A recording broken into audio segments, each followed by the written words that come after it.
Hello दोस्तों, स्वागत है आपका आपके अपने चैनल में। और आप लोगों को ये लाइक करना है, शेयर करना है, कमेंट करना और सब्सक्राइब करना है। तो कल हमने देखा था यहाँ पर 12th केमिस्ट्री के लिए पहला चैप्टर ठोस अवस्था, ये उसकी दूसरी वीडियो है। तो कल हमने 12th क्लास के लिए केमिस्ट्री शुरू करी थी और पहला चैप्टर था हमारा ठोस अवस्था। तो इसमें जो आखिरी टॉपिक था हमारा वो था ठोस के प्रकार, जिसमें हमने देखा था कि दो प्रकार के ठोस होते हैं, अक्रिस्टलीय ठोस और क्रिस्टलीय ठोस। क्रिस्टलीय ठोस को भी चार भागों में बांटा गया था: आणविक ठोस, आयनिक ठोस, सहसंयोजी ठोस और धात्विक ठोस। तो मैं उम्मीद करता हूँ कि आपने मेरी पहली वीडियो देखी होगी, और अगर नहीं देखी है तो देख लीजिए, आपको अच्छी लगेगी। तो आगे शुरू करने से पहले मैं चाह रहा था कि हम इसको जरा देखें।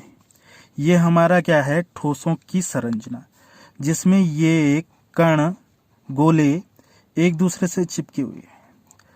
अब मैं कहना तो इसको परमाणु चाह रहा था, लेकिन हम इसे परमाणु नहीं कह सकते, क्योंकि आणविक ठोस में ये गोले अणु हो जाएंगे, आयनिक ठोस में आयन, सहसंयोजी ठोस में भी ये परमाणु हो जाएंगे, और धात्विक ठोस में धातु के आयन।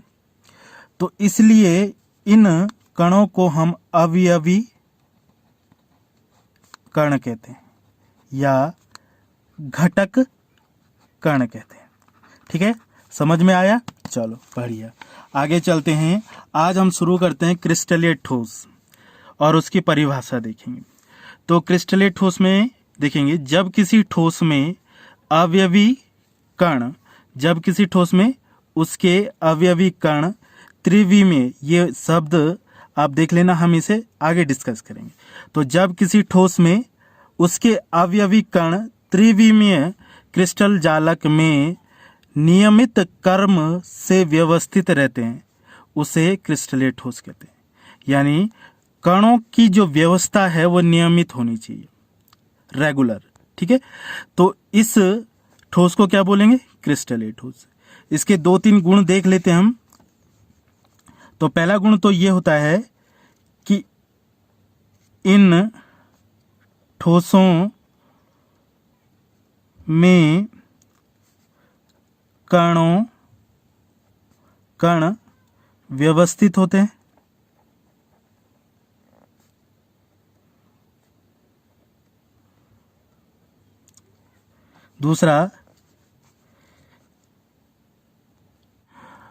दूसरा इन ठोसों के गलनांक उच्च होते हैं। ठीक है, तो गलनांक समझते हो ना? तो किसी ठोस का गलनांक वह ताप है जिस पर वो ठोस अवस्था से द्रव अवस्था की ओर बढ़ता है। समझ गए? गलनांक वह ताप है जिस पर कोई ठोस अवस्था से द्रव अवस्था की ओर बढ़ता है। दूसरा जो है, यह विषम दैशिक प्रकृति के होते हैं। विषम दैशिक प्रकृति क्या होती है? अगर हम कोई क्रिस्टल बना लें यहां पर,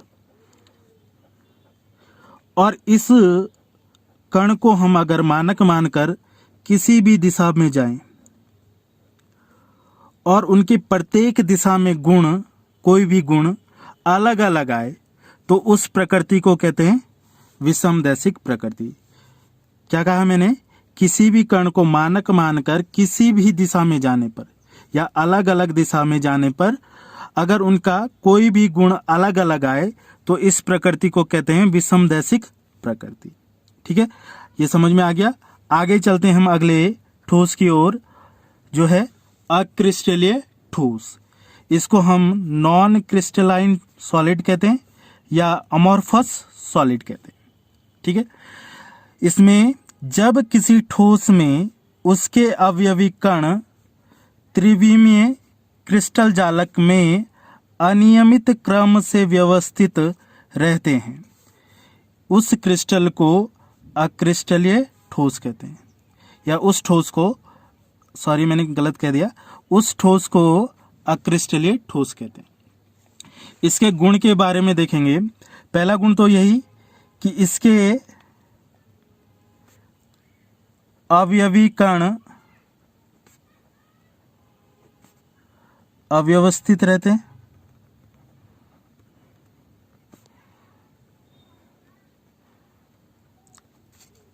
गलनांक निम्न होते हैं।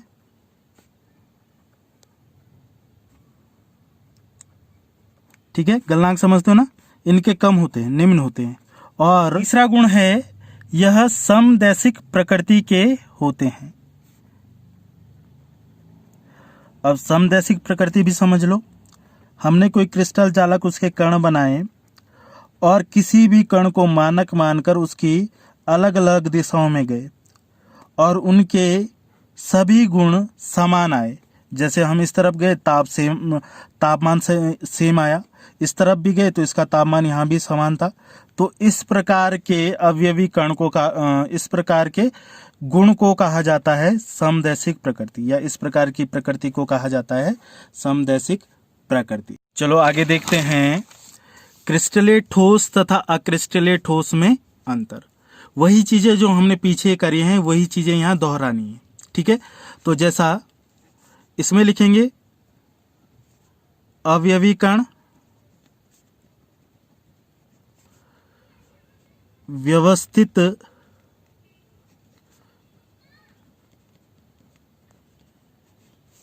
होते हैं,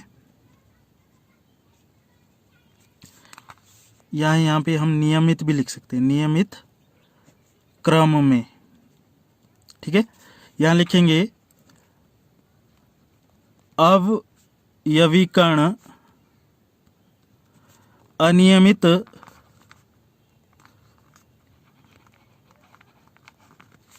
क्रम में व्यवस्थित होते हैं। ठीक है, बस जस्ट उल्टे हैं एक दूसरे के। ये अवयवी कण नियमित क्रम में व्यवस्थित होते हैं, ये अवयवी कण अनियमित क्रम में व्यवस्थित होते हैं। दूसरा जो अंतर लिखेंगे हम, इनके गलनांक उच्च होते हैं, और यहां लिखेंगे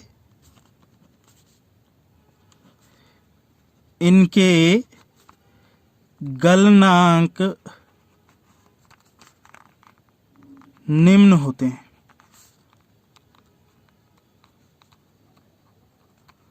ठीक है, तीसरा जो हम लिख सकते हैं, ये विषम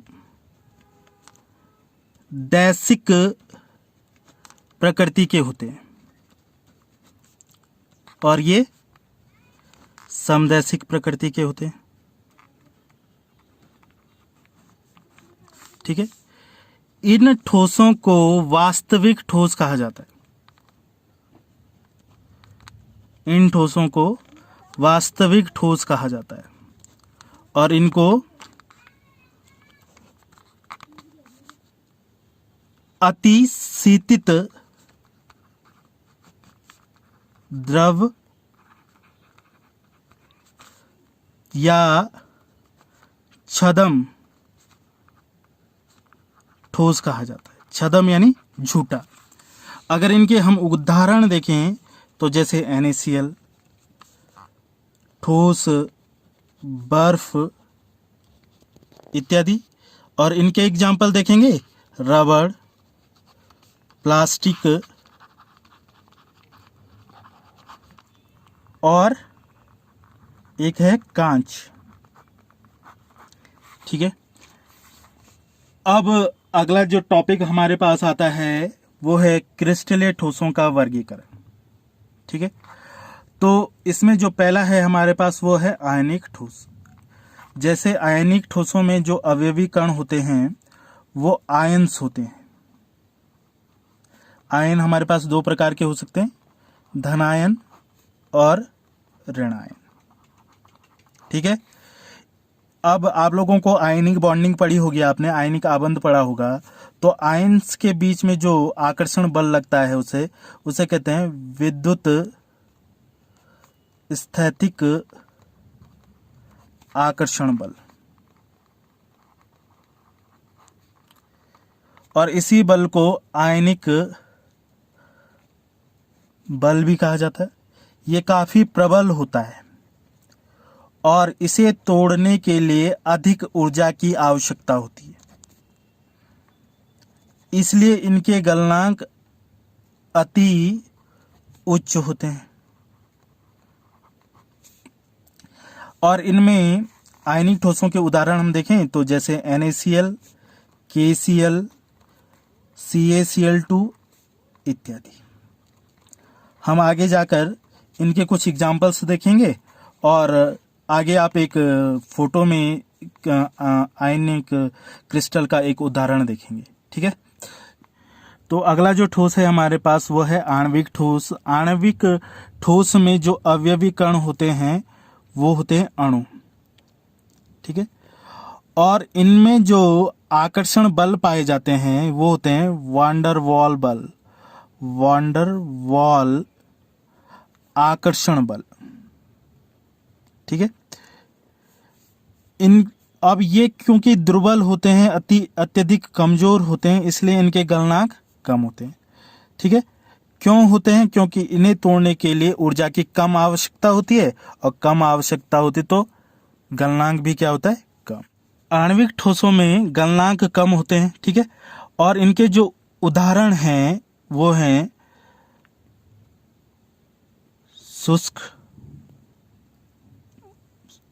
शुष्क बर्फ, ठोस CO2 इत्यादि। ये दो महत्वपूर्ण उदाहरण हैं इन आणविक ठोसों के, शुष्क बर्फ और ठोस CO2। इसके बाद आते हैं हम सहसंयोजी ठोस में। इसके जो अवयवी कण हैं वो है परमाणु, और इनमें जो बल पाया जाता है वो है सहसंयोजी आकर्षण बल।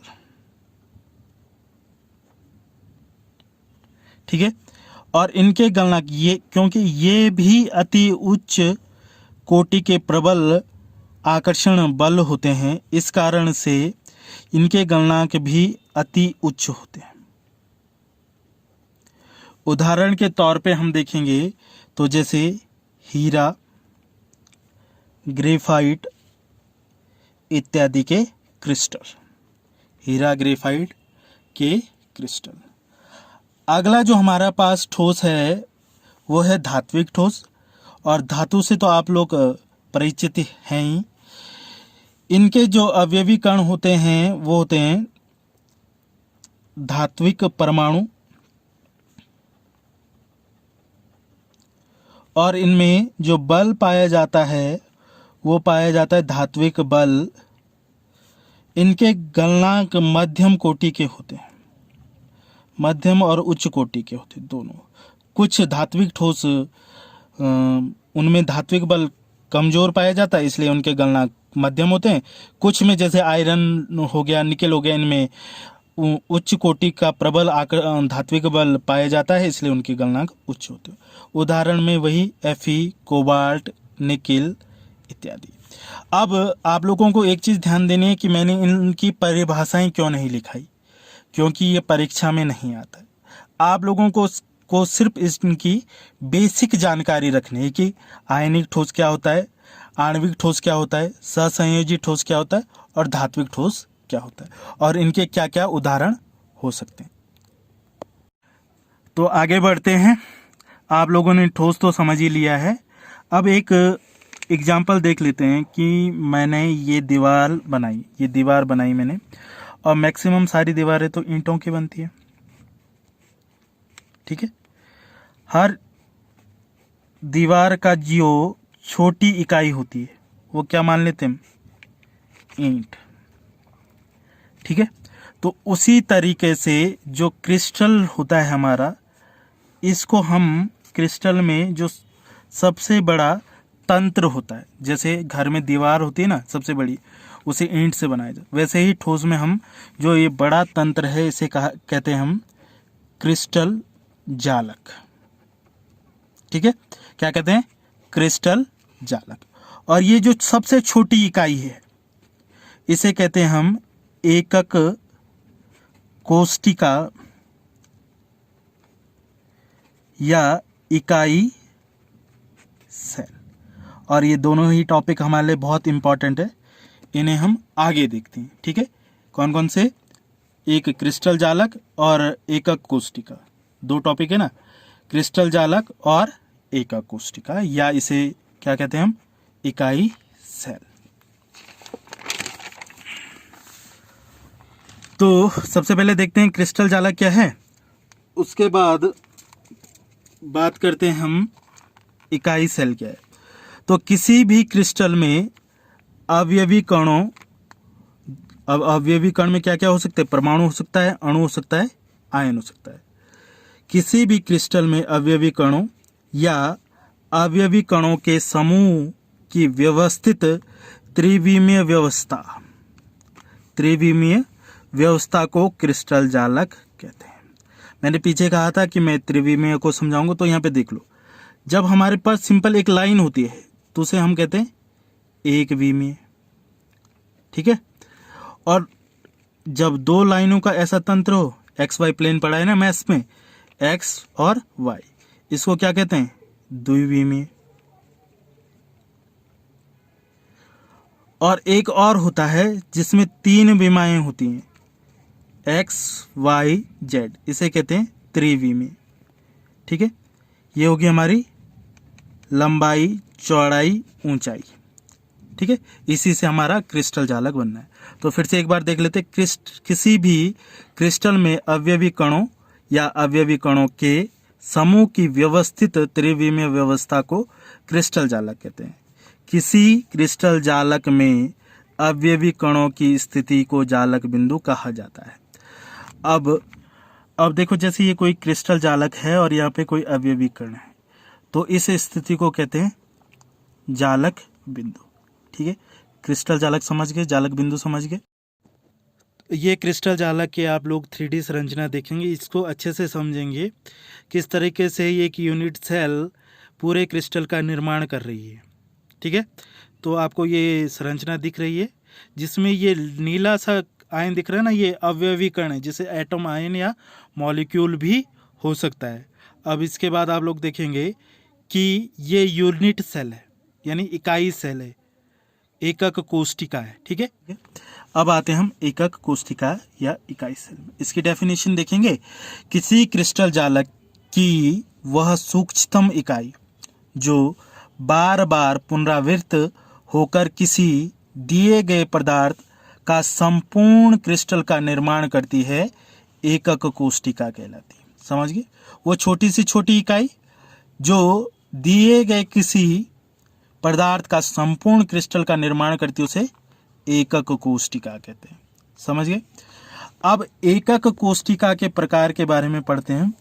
ये 3 प्रकार की मुख्यतः होती है: साधारण घनीय एकक कोष्ठिका, अंतः केंद्रित एकक कोष्ठिका, और तीसरी है फलक केंद्रित एकक कोष्ठिका। पहली एकक कोष्ठिका के बारे में देखते हैं, जो है साधारण घनीय एकक कोष्ठिका। इसे अभाज्य कोष्ठिका या मौलिक इकाई सेल, और इंग्लिश में कहते हैं प्रिमिटिव यूनिट सेल। क्या कहते हैं? Primitive unit cell. अगर हम देखें तो जो एकक कोष्ठिका होती है कुछ इस प्रकार से बनी होती है। ठीक है, और इनके प्रत्येक कोनों में परमाणु स्थित होता है। ठीक है, कोने के इस जो घन है हमारे पास, इसके प्रत्येक कोने पे परमाणु स्थित होता है। जब ऐसी स्थिति होती है तो एकक कोष्ठिका को कहा जाता है साधारण घनीय एकक कोष्ठिका। साधारण घनीय एकक कोष्ठिका में क्या होगा कि घन के प्रत्येक कोनों पर परमाणु स्थित होंगे। तो अब देखते हैं साधारण घनीय एकक कोष्ठिका की डेफिनेशन। तो वह एकक कोष्ठिका जिसमें घटक कण या अवयवी कण केवल कोनों पर उपस्थित होते हैं मौलिक एकक कोष्ठिका कहलाती है। ठीक है, या साधारण घनीय एकक कोष्ठिका कहलाती है। यहाँ देख रहे होंगे कि प्रत्येक कोने पे क्या है, परमाणु उपस्थित है। कितने कोने हैं? 8। ठीक है, कितने कोने हैं? 8। अब एक टर्म आती है कि एकक कोष्ठिका में परमाणुओं की संख्या।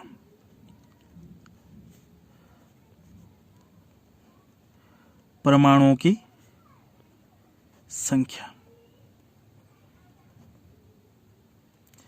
अब क्योंकि इसके ऊपर एक और एकक कोष्ठिका होगी तो ये क्या इसी में सम्मिलित होगा? नहीं। या ये इस तरफ का इसी में सम्मिलित होगा? नहीं। इसके अंदर जो इतना पार्ट आ रहा है वही इस एकक कोष्ठिका में परमाणु में सम्मिलित है। तो अब हम कैसे परमाणु की संख्या निकालेंगे इसमें? तो इसके लिए फॉर्मूला है परमाणु की संख्या बराबर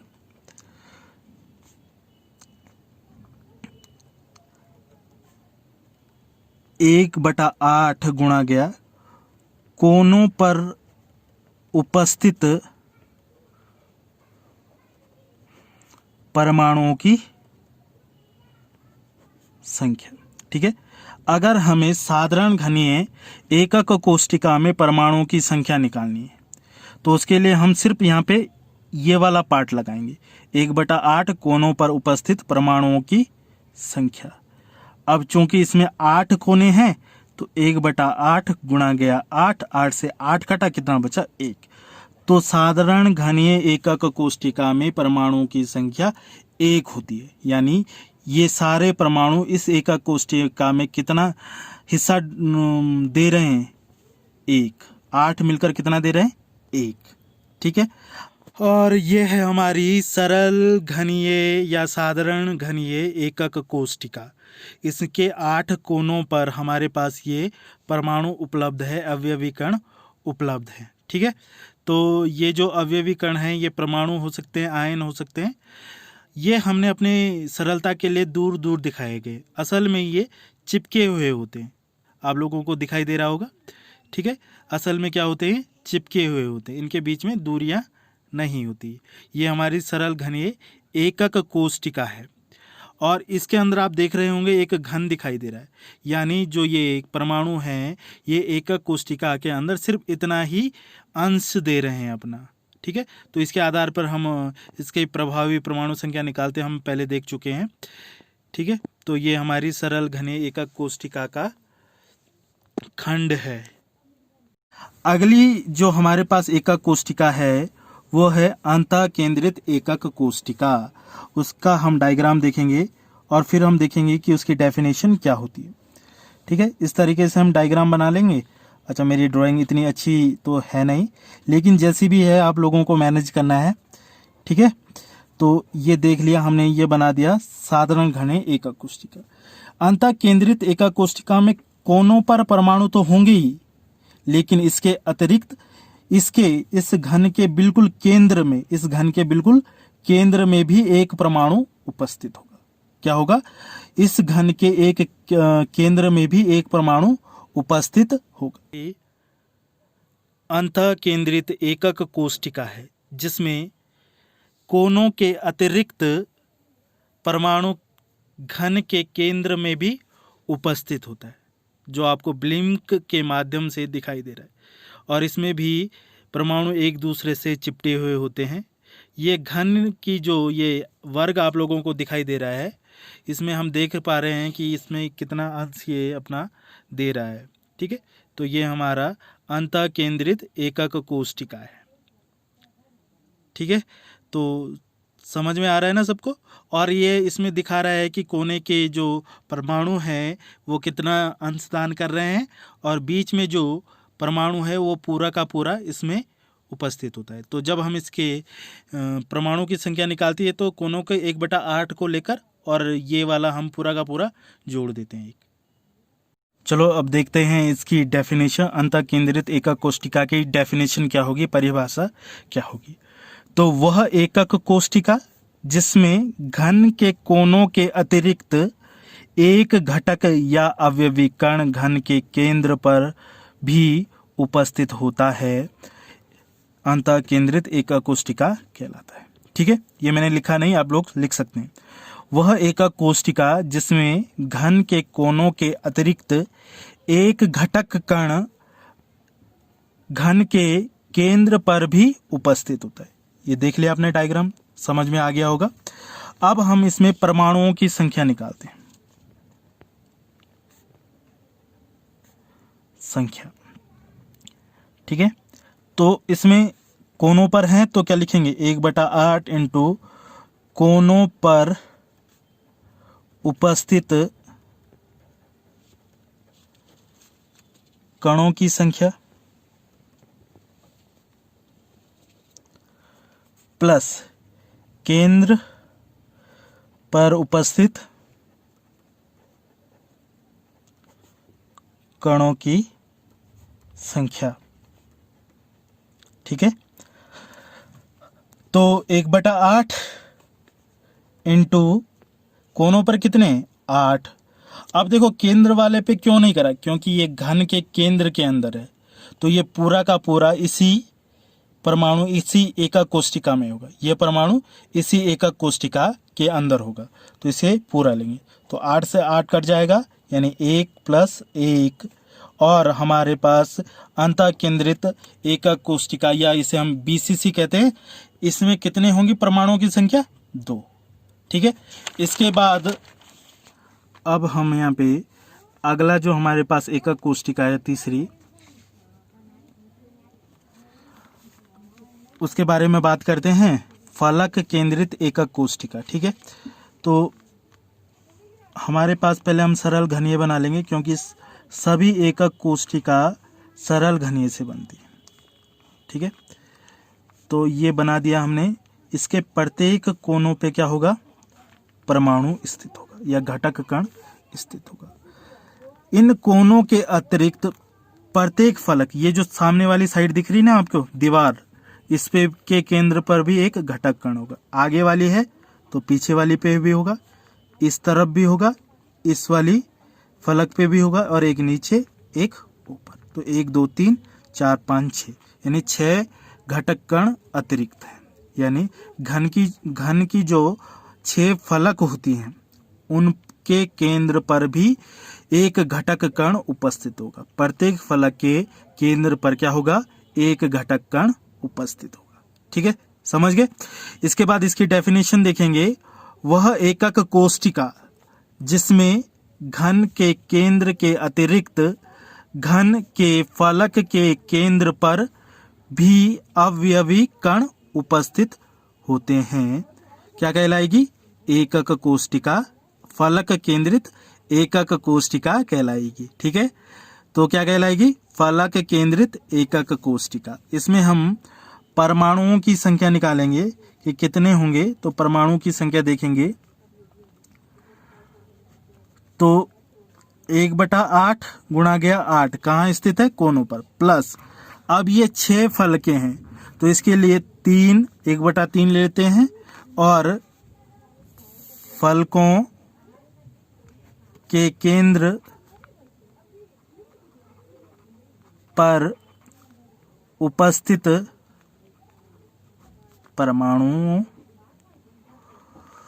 परमाणुओं की संख्या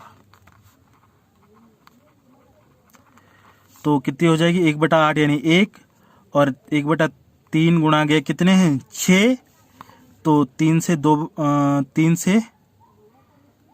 3 नहीं, यहाँ पे आएगा 2, सॉरी, तो 2 से 6 को काटेंगे तो कितनी बार कटेगा, 3, 1 + 3 कितना हो गया, 4। अच्छा, यहाँ पे 2 क्यों लिया हमने, जो ये वाला घटक कण होगा ना, वो इसके इस तरफ वाली एकक कोष्ठिका के लिए भी होगा, यानी आधा इस तरफ आधा उस तरफ, इसलिए यहाँ 1/2 से क्या किया गया है, गुणा करा गया। आया समझ में, चलो ठीक है। तो फलक केंद्रित में कितने, यह हमारी फलक केंद्रित एकक कोष्ठिका है। इसमें देखेंगे हम कि घन के कोनों में उपस्थित परमाणुओं के अतिरिक्त फलक के केंद्र पर भी परमाणु उपस्थित है, जो यहाँ पे ब्लिंक हो रहा है, तो गिन पा रहे होंगे कि ये 6 परमाणु हैं। और ये परमाणु भी आपस में एक दूसरे से चिपके हुए होते हैं, ठीक है। और ये वर्ग हमें बता रहा है कि कितना परमाणु इसमें अंशदान करता है, और ये प्रत्येक पृष्ठ का बता रहा है। और देख रहे होंगे कि जो फलक पे उपस्थित परमाणु होते हैं वो सिर्फ घन में आधा ही अंशदान करते हैं, बाकी दूसरी एकक कोष्टिका में होता है। और जब इसके लिए हम परमाणुओं की संख्या निकालते हैं तो कोनों पर उपस्थित परमाणुओं की संख्या 1 और फलक पे जो उपस्थित परमाणु होते हैं तो टोटल संख्या को 1/2 से क्या करते हैं, गुणा करते, 1/2 से गुणा करते। और इसके आधार पर जो हमें यहाँ परमाणु की संख्या मिलती 1 + 3 = 4। ठीक है, समझ में आया एकक कोष्टिका। ठीक है, अब हमने यहाँ पे एक सारणी बनाई है जिसमें हम प्रत्येक एकक कोष्टिका के लिए परमाणुओं की संख्या लिखेंगे। तो साधारण घनीय में कितनी थी 1, अंतः में कितनी थी 2 और फलक केंद्रित में कितने हो गए 4। ठीक है, साधारण घनीय एकक कोष्टिका में परमाणुओं की संख्या 1, अंतः केंद्रित में 2 और फलक केंद्रित में कितने 4। निकालना आ गया ना सबको। चलो ठीक है, एक प्रश्न को देखेंगे कि एक घनीय ठोस, ये पिछले साल के पेपर में आ रखा है, किस में आ रखा है ये मुझे ध्यान नहीं। एक घनीय ठोस 2 तत्वों P और Q से बना है। Q के परमाणु घन के प्रत्येक कोने पर स्थित है तथा P अंतः केंद्र पर स्थित है। तो यौगिक का सूत्र बताइए। अब उन्होंने क्या कहा है कि P कहाँ स्थित है, केंद्र पर, और केंद्र में परमाणु की संख्या 1। Q कहाँ स्थित है, प्रत्येक कोनों पर, प्रत्येक कोनों पर स्थित है ना। तो 1/8 गुणा गया 8 यानी 1। तो कितना आ गया, 1 + 1 कितना हो गया, नहीं प्लस करने की आवश्यकता नहीं है। P हो जाएगा हमारा 1 और Q हो जाएगा हमारा, ठीक है, ठीक है, आया समझ में। P भी 1 है, Q भी 1 है, तो फॉर्मूला क्या आ जाएगा हमारे पास PQ। ठीक है, इसको कैसे सॉल्व करा, कोनों पर स्थित है तो एक परमाणु कोनों पर स्थित है तो 1/8 गुणा गया 8, कितना आ गया 1। अब हमारा P कहाँ है, केंद्र पर, और केंद्र के लिए क्या लेते हैं हम 1, तो P भी 1 Q भी 1, तो फॉर्मूला क्या आ जाएगा PQ, यानी 1 1 आएगा और उसको हम PQ लिख सकते हैं। आया समझ में। चलो ठीक है, अब हम क्रिस्टल जालक के पैरामीटर देखते हैं। क्या देखते हैं, क्रिस्टल जालक के पैरामीटर।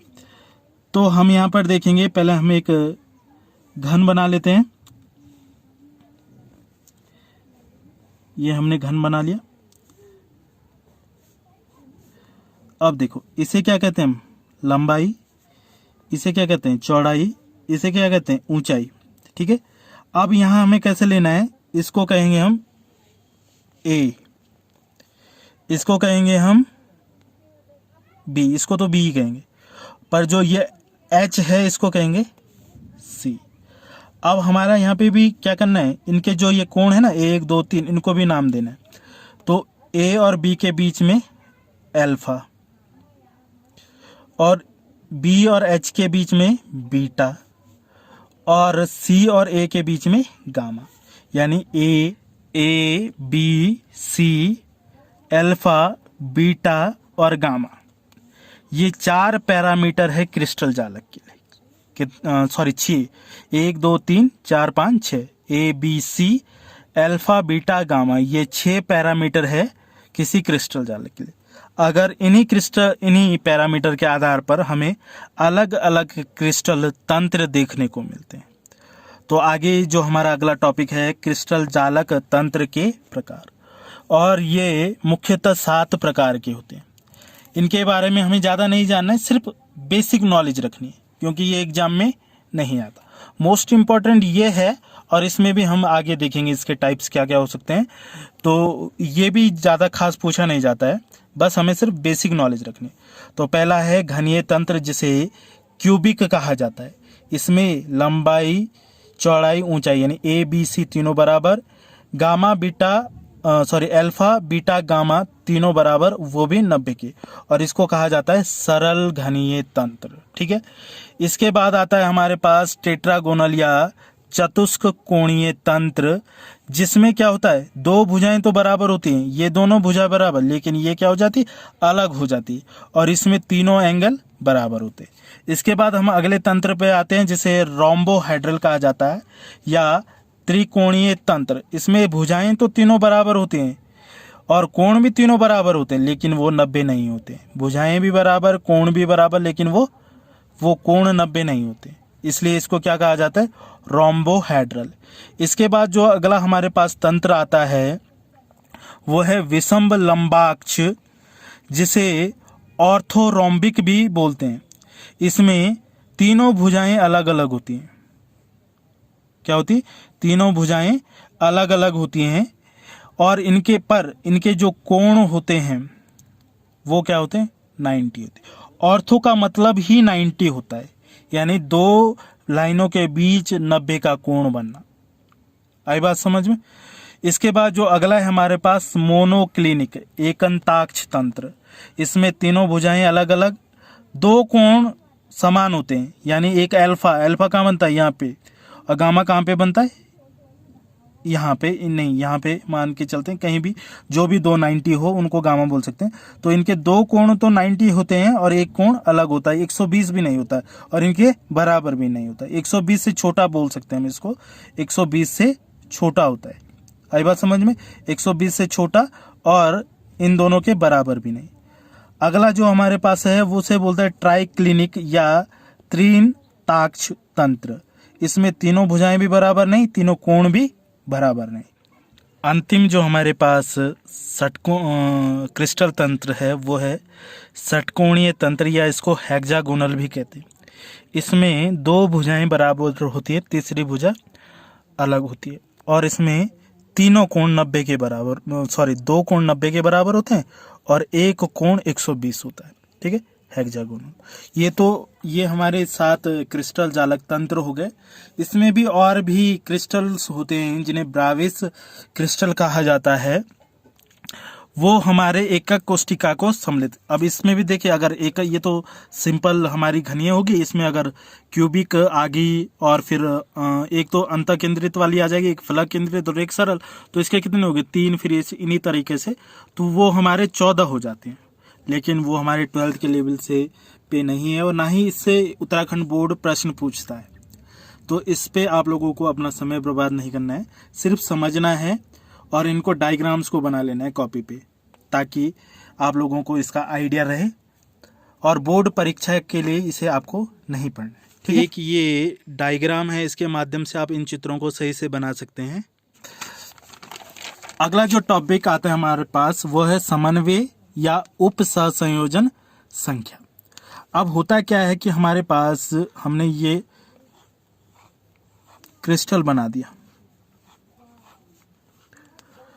और इसमें हमने एक गोले को क्या कर दिया, चुन लिया। अब इसमें ये कितने गोलों को से लग रहा है, कितने गोलों को स्पर्श कर रहा है, वो संख्या कहलाती है उसकी उप सहसंयोजन संख्या। क्या कहलाती है, उप सहसंयोजन संख्या। जैसे ये देख रहे होंगे, ये 4 को स्पर्श कर रहे हैं, तो इसकी उप सहसंयोजन संख्या क्या आ गई, 4। अगर हम इसकी डेफिनेशन देखें तो किसी क्रिस्टल में केंद्रीय गोला जितने निकटवर्ती परमाणुओं को स्पर्श करता है, उप सहसंयोजन संख्या कहलाती है। ये गोला की जगह हम क्या परमाणु लिख सकते हैं। ठीक है, तो क्या कहेंगे, किसी क्रिस्टल में केंद्रीय परमाणु जितने निकटवर्ती परमाणुओं को स्पर्श करता है, उप सहसंयोजन संख्या या समन्वय संख्या कहलाती है। धन्यवाद दोस्तों आपका देखने के लिए। प्लीज़ मेरे चैनल को लाइक करें, शेयर करें, कमेंट करें, सब्सक्राइब करें। बहुत बहुत धन्यवाद दोस्तों।